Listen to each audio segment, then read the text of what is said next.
McNaughton and Sean Padullo, President and Chief Executive Officer of Heidel Shipyards. Here at the Heidel Shipyards, it's been a tremendous day so far, and I'd like to thank the Keewatin Tour for giving us the opportunity to go through this historic ship. It was quick, but it's amazing to see a living part of history and be part of it. The SS Keewatin is an important part of Ontario's history. And I'm glad to see that she's being restored to her former glory here in Hamilton's own Heidel Shipyards. Soon, the SS Keewatin will head off to its new home at the Marine Museum of the Great Lakes in Kingston. Now, I'd like to introduce Sean Padullo, President and CEO of Heidel Shipyards, to tell you a little bit more about the company and the work they're doing to rebuild Hamilton and the province's shipbuilding sector. Sean?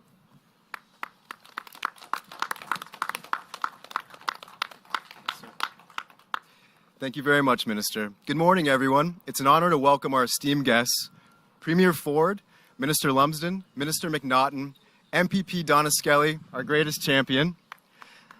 And although she's not here, I would like to thank Minister Mulrooney and her staff who have worked tirelessly on developing an Ontario marine strategy that will benefit workers in the Ontario marine sector for generations to come. At one time, Ontario was the epicenter of shipbuilding in Canada, and we employed thousands of people in our province. Because of Premier Ford, Minister McNaughton, and the entire Ford administration, shipbuilding is returning to Ontario, and so are the high-paying jobs that come with the industry. These are high-paying jobs that will last an entire career, jobs that will support home ownership and community building. The training funds we receive from the Ministry of Labour, Training and Skills Development have allowed us to launch the Ontario Shipyard Modernization Project and start developing the next generation of Ontario shipbuilders. Since receiving the funds, Heidel has secured over $150 million worth of federal shipyard contracts. That is a solid return on investment, and it's only the tip of the iceberg. We have trained, upskilled, and reskilled over 400 people, supported the recruitment and retention of over 100 people from underrepresented groups, and supported many newcomers to Canada, including 10 families from the Ukraine. In the coming decades, there are over $5 billion worth of federal contracts to rebuild the fleets of the Canadian Coast Guard and Royal Canadian Navy. Canada needs Ontario shipyards to start delivering ships, and the Ford administration will ensure that the province has the skilled workers required to deliver. Thank you so much, Premier, and all of your administration.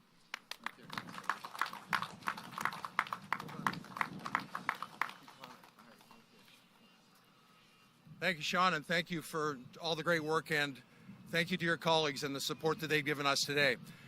Now it's a pleasure to call upon my colleague, Monte McNaughton, Minister of Labour, Immigration, Training and Skills Development, to talk about Ontario's support for skilled workers like the ones right here at the Heidel Shipyards. Minister? Thanks. Well, good morning, everyone. Thank you so much, Neil, for that kind introduction and for everything you're doing in this region to support workers and businesses.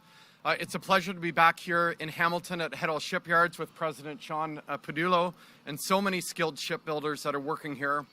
Also honored to be joined by Deputy Mayor in Hamilton, Tammy Wang. Thank you, Tammy. My terrific colleague, Donna Skelly, the MPP for Flamborough-Glanbrook, and of course, Ontario's Premier, Doug Ford. Over the next 10 years, we're projected to need 100,000 more workers just in construction to build the hospitals, schools, roads, and subways families and businesses rely on every single day, and to deliver on our government's ambitious plan to build 1.5 million more homes by 2031.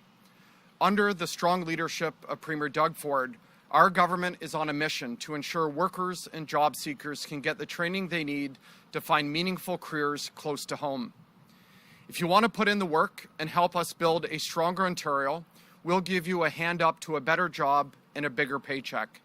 That's why we have now invested over $700 million in our flagship Skills Development Fund, which to date has supported nearly 600 free training projects in communities right across the province, helping more than 500,000 people take the next step in their careers.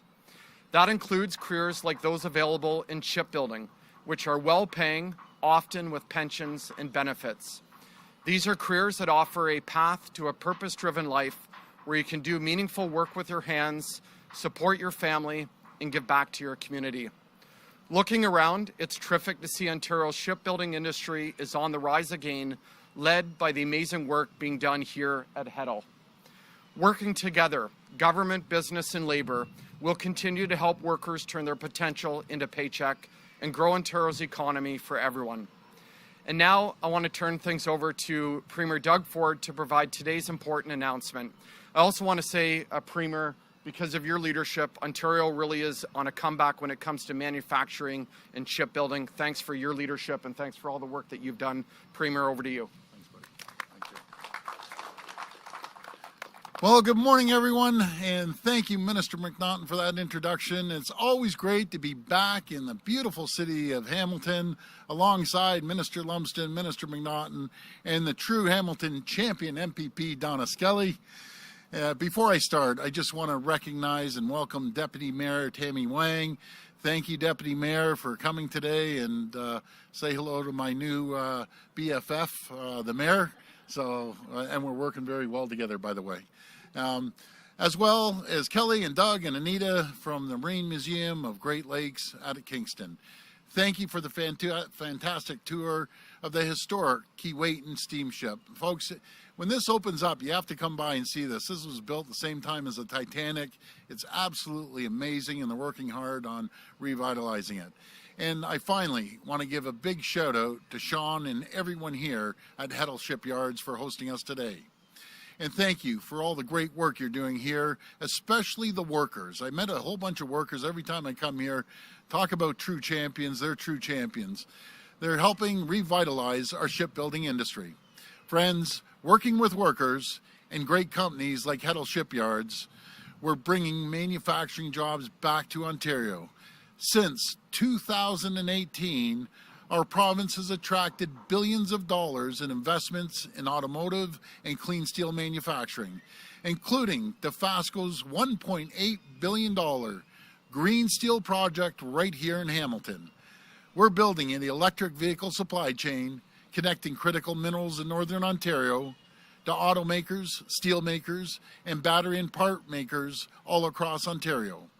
And last year, as part of our Ontario Shipyard Modernization Project, our government announced an $8.7 million investment at Heddle Shipyards for new technology and training to help revolutionize, sorry, I got tongue twisted on that one, revolutionize shipyard operations in our province.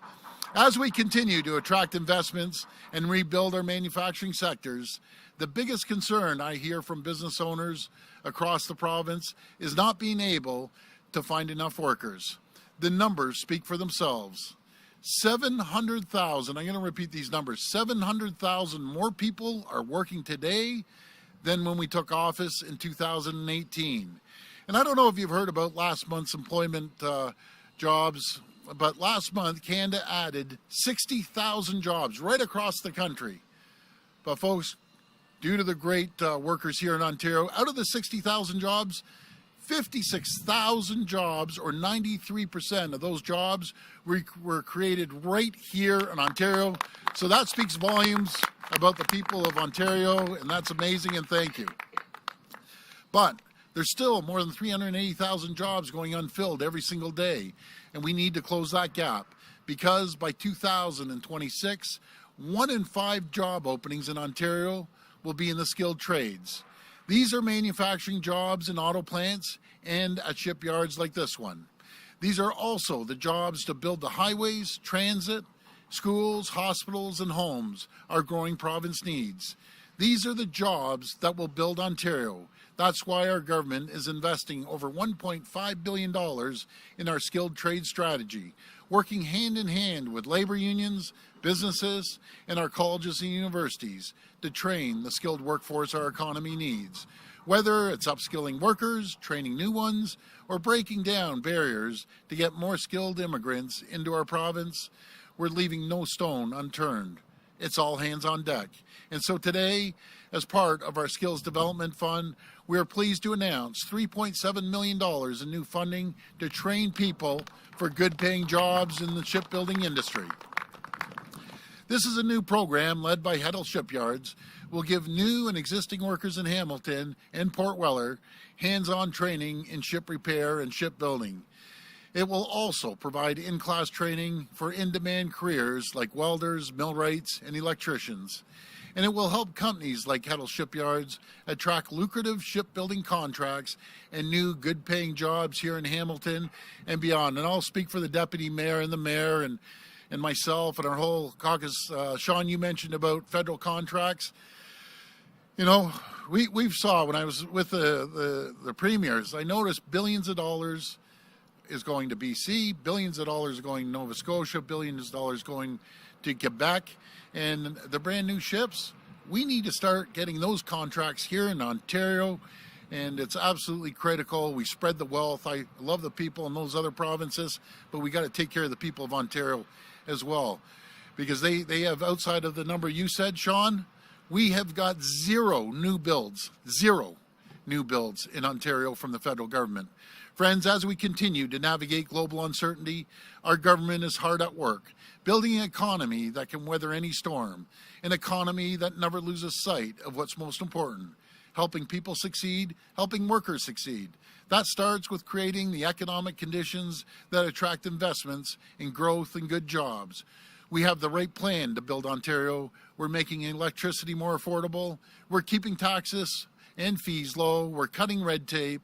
We're investing in transit, roads, and highways to keep people and goods moving. And we're training the skilled workforce that companies need to grow and expand. Thank you all for joining us today, and may God bless the people of Ontario. Thank you. We'll now go to the reporters' questions. If reporters could please line up at the microphone behind me. Just a reminder, it's one question and one follow-up. And please identify yourselves by name and outlet. Hi, Premier Ford. I'm Hi. Sarah Piesker from CBC Hamilton. Hi, Sarah. A new study shows that most Hamiltonians are breathing in at least a partial to a full cigarette's worth of benzodiazepine every day just by breathing the air. What's your government's response to Hamiltonians who would like to see an end to provincial air quality exemptions for industry? Well, again, I'm going to have to look more into that. I'll speak to the Minister of Environment, but I'll tell you what we're doing for the environment. We're investing over at the FASCO. They're investing $1.8 billion, and we're putting hundreds of millions of dollars to get electric arc furnaces. Not only here in Hamilton, but up in Algoma. That's like taking 2 million cars off the road. We're building transit system right here in Hamilton, the LRT. That's going to take more people off the road. We have one of the largest expansions. It is actually the largest in North America, subway expansion. Again, I gave the number the other day, trips of cars, just the Ontario line. It's like taking 22 million cars, those trips off the road. So we're focused on making sure we reduce emissions, and we're also focusing on carbon capture. So we're doing our fair share when it comes to the environment. Thanks. Thank you.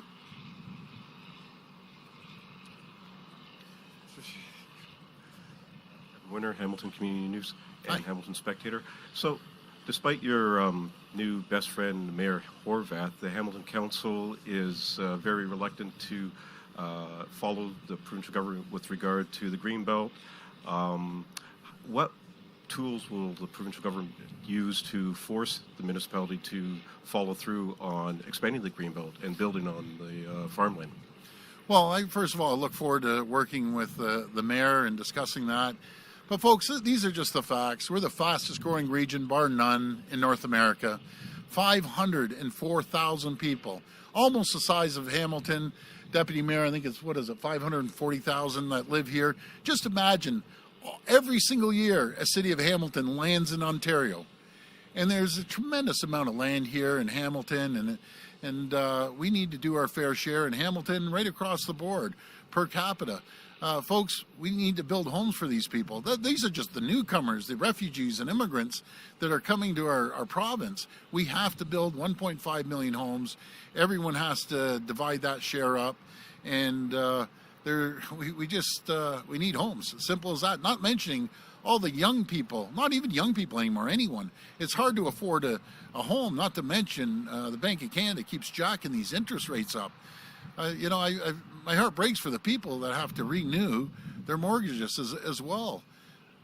So we need to build affordable, attainable, and just regular homes for people. Again, Hamilton Council has, they don't want to work with the provincial government. They believe it's dishonest and it is not providing a transparent process. What will you force these homes to be built on the Greenbelt using MZOs? Yeah, well, again, Hamilton has to do their fair share, just like Toronto has to do their fair share, and everyone else is doing their fair share. So they're going to, we're going to sit down and work with them, but we need homes built. Simple as that. It's easy to say, I don't want it in my backyard. Go everywhere else. That's not the case. You want to have a thriving economy that we have. You want to create 700,000 jobs. You want to be able to hire, I know Sean wants to hire, have you ever had these federal contracts, could hire 2,000 people. My question back to them, where are they going to live? Are we going to put them in a tent city in a park? No. We need to build homes. We're going to build homes, affordable, attainable, and regular homes. As simple as that. Hi, Premier. Laura Hi. Stone, Globe and Mail. Hi, Laura. Hi. I wanted to also ask about the Greenbelt with Michael Rice and Silvio de Gasperis filing court applications to block the Auditor General from calling them for interviews and getting documents from them. Do you think that they should participate in this process, or do you agree with Mr. Rice's assessment that this is overreach and that she's going on a fishing expedition by asking them to participate? Well, again, just yesterday I just found out about this, but I don't interfere in the private sector. But the Auditor General, it's not even within her scope.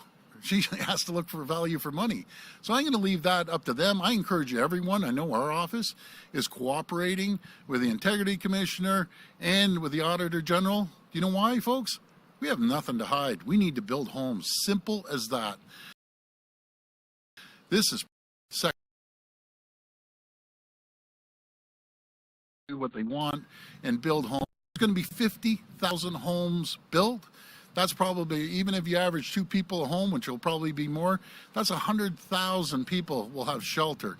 A lot of these areas are going to, one's going to build a hospital on it, others are building long-term care. So, you know, at the end of the day, wouldn't it be terrible if we said, let's not expand anymore, let's not see growth in Ontario, let's fall back behind the world? We're taking a different approach. Let's grow Ontario. Let's bring more immigrants in.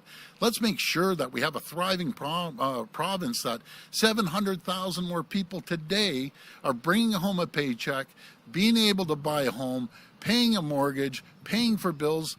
5 years ago, 700,000 people weren't able to do that because there were no jobs. So we're going to focus on building the 1.5 million homes.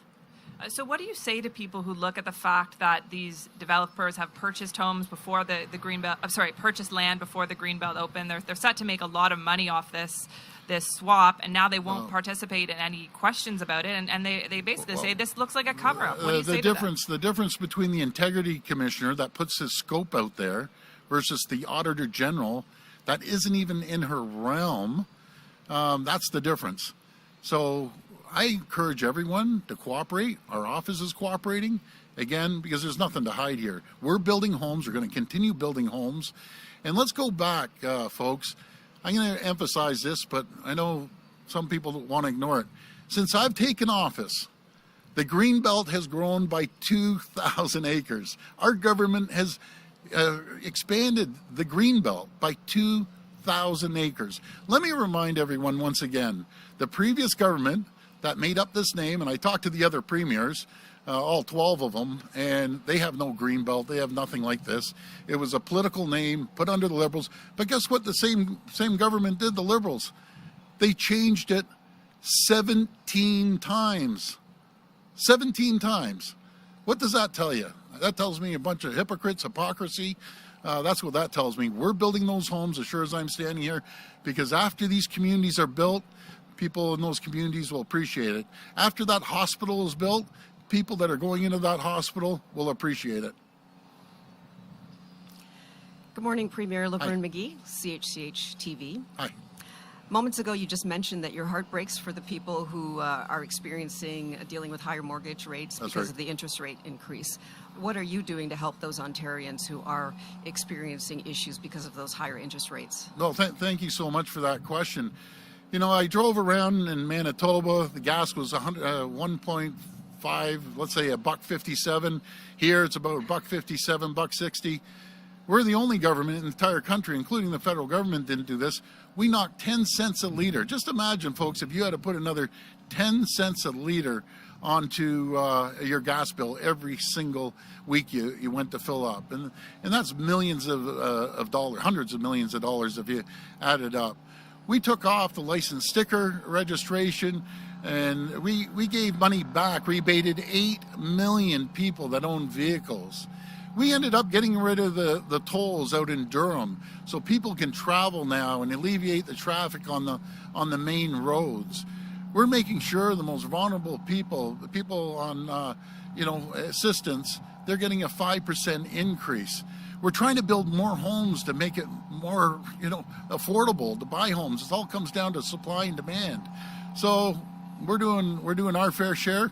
I just need the federal government to step up and do their fair share, and it'd be nice if they cut 10 or 15 cents off the gas tax. With regards to the small businesses in particular, when it comes to the interest rate increases, is there anything that you're doing about that? Well, we've cut $8 billion of burden off of small and medium-sized businesses. For instance, WSIB, I think, Monte, correct me, are we $2.5 billion or $3 billion? About $3 billion of relief that goes back into these small businesses' pockets that they can reinvest in technology, into their people, and into their buildings. So the reason, folks, everyone in the world is coming to Ontario to open up, because we've created the environment and the conditions for companies to come here and thrive and prosper and grow. And when that happens, the people they hire thrive, prosper, and grow. These are excellent paying jobs here at Heddle, phenomenal paying jobs. It allows people to go out, save some money, put down a down payment for a home, and buy an affordable home. But that only happens when you have more supply than demand. And right now we have more demand than supply, because everyone in the world are coming here to Ontario because it's a quality of life. And when we create 56,000 out of the 60,000 jobs in Canada, 93% of all the new jobs are created right here, because the great mayors, like the mayor of Hamilton, the mayor, all the mayors, 444 mayors, all pitching in. That's why we live in the greatest place in the entire world, right here in Ontario. Hi there, Sarah Piesker again from CBC Hamilton. Hi. Hi. I'm wondering, EAs in Hamilton have put out a statement saying they're facing a lot of violence in schools because they don't have enough support. I'm wondering what the province is doing to address violence in schools and to support educational assistance. Well, we've put in, I just want to tell you, we've increased spending in education $2 billion since last year. We're putting the resources in there. Since our government's taken office, we've hired thousands of new school assistants and teachers, educators. So we're going to continue investing in education, and we're building new schools. As the previous government was closing hundreds of schools, we're building hundreds of schools. We're spending billions of dollars upgrading schools and making sure that we're building brand new schools. And the school boards need to address some of the violence in certain areas. This will be the last reporter. Hey, good morning, Premier. It's Colin DeMello from Global News. I like your shades. Oh, thank you very much. You're looking pretty cool today. Oh, thank you. Okay. You've also talked about, you were talking about some of the affordability measures that your government has already taken. When you add all of those up, from the gas tax to the license plate stickers to even the road tolls, that is $2.5 billion coming from the provincial government in terms of tax breaks. You recently announced $10 billion worth of tax breaks to 2 foreign companies. I think a lot of Ontarians are sitting back wondering, why aren't we getting an income tax cut or some kind of a direct tax cut from the Ontario government when foreign companies are getting this exact tax cut? Well, why don't we be more specific, Colin, because it's a little misleading when we say foreign companies. Folks, I'll translate that into the common language for the folks out there. He's talking about Volkswagen. Volkswagen's coming in, creating thousands of new jobs for the EV revolution. We're leading that around North America. There's going to be spin-off jobs of 30,000. And if you go down in southwestern Ontario before, you could shoot a cannon off in St. Thomas or down in Windsor and you wouldn't hit anyone. Now that area is going to be booming, 30,000 spin-off jobs. That's going to get paid back in dividends tenfold. There's going to be new businesses opening up. They're going to build the largest business park in North America. They're building one of the largest manufacturing facilities, over 16 million square feet. We worked really hard with the federal government down in Windsor too, Stellantis. We knocked down hurdles, knocked down barriers. Now they're going to be hiring thousands of people, and we're revitalizing the Windsor area and the London St. Thomas area, and we're going to continue attracting new jobs, just like here at Dofasco. You're saying foreign owned, yeah, they're foreign owned too, but guess what? Tell the people at Dofasco, the 3,000 to 4,000 people, that if we didn't do this investment, they had a potential of saying, see you later, we're going somewhere else. So I call it investing, not giving money away. And by the way, there's no big check being signed. It's per battery that they're building, they're getting a tax credit. So we aren't signing off on a big check, neither is the federal government. But wouldn't it be terrible, folks, if we said, no, we don't want to invest in these jobs, go somewhere else, go to the U.S., go down to Mexico? That would be an absolute disaster. So we're going to continue investing in the people of Ontario. That's fair enough, but there's lots of people in Ontario, obviously today, who are, as you've rightly put it, they are struggling. Why isn't your government considering some additional measure? Maybe it's an income tax cut, maybe it's a cut to the HST or a grocery store rebate. Why aren't you considering any additional measures at this point? Well, we are reducing the taxes of lowest income people. Matter of fact, they're paying zero tax. I think it's under 28,000 or 30,000. But you know, you help people, Colin. You help people by getting them a good paying job, getting them a job that's paying anywhere from $70 to $100 to $120,000 and higher in those cases. That's how you help people out, making sure we have a strong economy, a thriving economy, that they're going to be able to buy a home or buy anything they want and do things they might otherwise not be able to do. Folks, make no mistake it. We're leading North America in job creation, economic development. We're leading North America when it comes to bringing new people in, over 504,000 new people. I hear from people all over, global investors, from consul generals to ambassadors to governors, asking, man, you guys are on fire in Ontario. And the reason, we've created the conditions and the environment for companies to come here and hire people, give them good paying jobs so they can have a good quality of life. We're going to continue making sure that Ontario is a leader when it comes to economic development and growth and quality of life. So thank you so much, everyone. Thank you. We're all done? Thank you.